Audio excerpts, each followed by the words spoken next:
L'actualité régionale en direct en ce lundi 27 novembre, il est 7h15. Bonjour à toutes et à tous, ravi de vous retrouver pour une nouvelle édition. D'abord vos prévisions météo en ce lundi, une très nette dégradation partout dans la région en ce début de semaine avec des nuages, de la pluie, du vent, des rafales jusqu'à 70 km/h et partout, du littoral jusqu'à la métropole lilloise. Des températures de saison, 9 degrés aujourd'hui à Lille, 11 à Saint-Omer, Dunkerque et Boulogne, 12 à Calais. Et dans les prochains jours, attention, de la neige est attendue dans la région, quelques flocons dès jeudi jusqu'à samedi. Les températures vont chuter progressivement cette semaine, et ce qui apportera cette neige surtout dans le nord, le Pas-de-Calais et le littoral étant peut-être épargnés, mais enfin on aura le temps quand même d'ici jeudi d'en reparler si ces prévisions de neige se confirment. À la une d'abord de cette édition régionale, la victoire bien sûr hier de l'équipe de France de Coupe Davis au stade Pierre-Mauroy.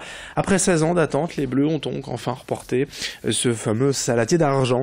C'est la 10e victoire française dans la compétition, à domicile qui plus est ici dans la région. Et c'est d'ailleurs un nordiste qui a apporté le point de la victoire après la défaite de Joe Wilfried Tsonga en début d'après-midi face au numéro 1 belge David Goffin. Lucas Pouille, formé dans la région originaire de Lonne-Plage, a très nettement dominé Steve Darcy, s'est libéré l'équipe de France. Devant près de 27 000 spectateurs au stade Pierre-Mauroy, Lucas Pouille a offert une vraie démonstration, ne laissant aucun espoir à son adversaire pour offrir cette 10e Coupe Davis à la France, après 3 finales perdues tout de même en 2002, 2010 et 2014. Une belle fête encore pour la région et le stade Pierre-Mauroy. Autre info, la région des Hauts-de-France et l'entreprise ADECO ont signé vendredi à Lille leur convention signée l'an dernier pour le développement des CDI intérimaires. Ce type de contrat permet aux agences d'intérim d'embaucher en CDI des demandeurs d'emploi qu'elles vont ensuite envoyer en mission un peu partout chez les clients. Le travailleur signe donc en fait un vrai contrat avec une rémunération stable, un temps de travail donné et surtout qui lui permet d'avoir droit au congé payé pour obtenir plus facilement peut-être un prêt immobilier, bref, ce qui permet de sortir de la précarité de ces contrats d'intérim ou CDD. En un an, depuis la signature de cette convention, déjà 600 personnes ont signé ce genre de CDI intérimaire dans la région, des demandeurs d'emploi qui ont pu suivre aussi des formations grâce à ce contrat et intégrer de nouveaux secteurs d'activité. Explication au micro de Céline Huret.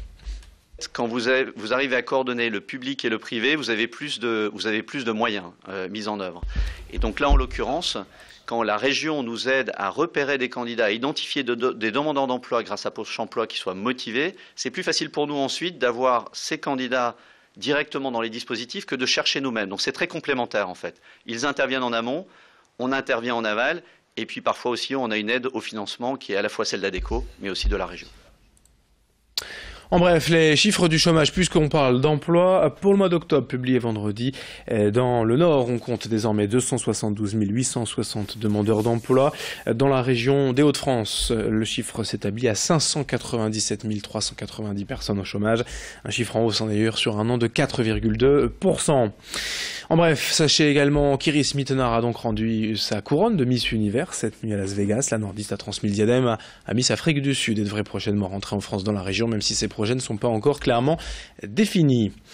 Dans le reste de cette édition, le grand angle de la rédaction, aujourd'hui à l'approche de Noël, l'heure d'acheter les premiers cadeaux pour garnir le sapin et pour les accompagner, il y a un élément forcément indispensable, le papier cadeau. C'est la spécialité du groupe Clairton's Créastyle, basé à Roubaix depuis 1968. De la conception à la fabrication, l'ensemble de la création de ce papier est géré sur ce site roubaisien qui nous a ouvert ses portes. Reportage signé Idil Gunay.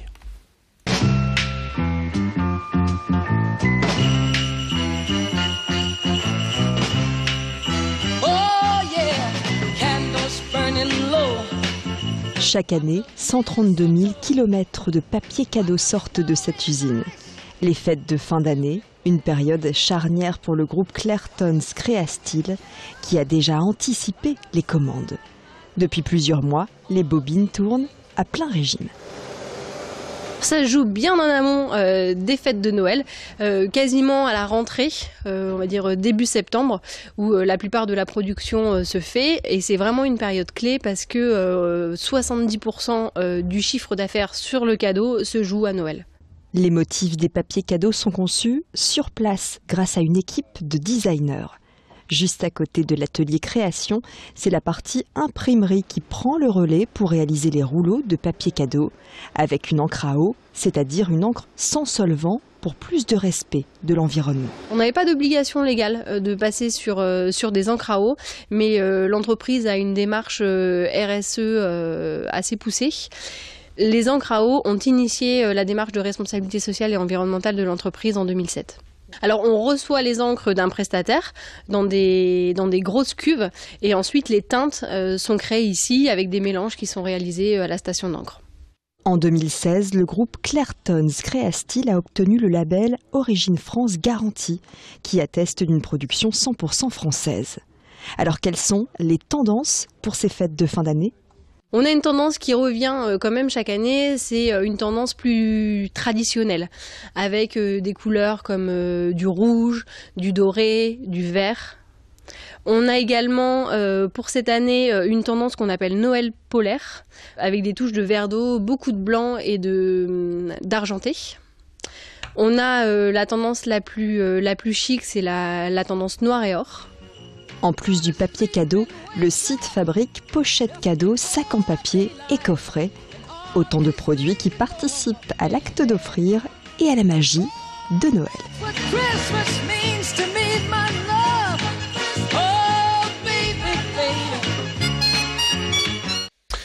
Pour finir dans cette édition, on parlait de Noël, l'élément aussi indispensable pour parfois faire la fête avec modération, c'est le champagne. Eh bien, sachez que dans la région, au sud de l'Aisne, au sud donc de la Picardie, les vignobles de la région permettent de produire tout de même 10% de la production de champagne dans le monde.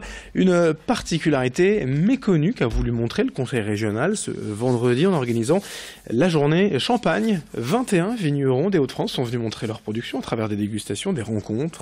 Xavier Silly y était et a rencontré donc l'un de ses producteurs. Je vous propose d'ailleurs donc de l'écouter. Vous savez qu'il n'y a que le champagne en Champagne et donc en fait la Champagne c'est 310 millions de bouteilles vendues en tout et donc 7 millions vendus dans les Hauts-de-France. Donc c'est une vraie production pour 3300 hectares de vignes. On est sur une aire géographique qui est fermée, donc on n'a pas d'évolution, on n'a pas d'extension possible actuellement sur l'aire d'appellation Champagne. Donc on vend 310 millions de bouteilles et on stagne depuis à peu près une dizaine d'années. On peut augmenter un petit peu, on a un peu de potentiel en plus, mais en tout cas, c'est pas exponentiel, on reste sur des produits entre 300 et 315 millions de bouteilles. 7h22 en direct. Dans un instant, vos prévisions météo avec un temps difficile aujourd'hui. Nuages, pluie et vent au programme pour tout le monde. Les températures, elles seront de saison. On fait le point dans moins de 20 secondes. À tout de suite.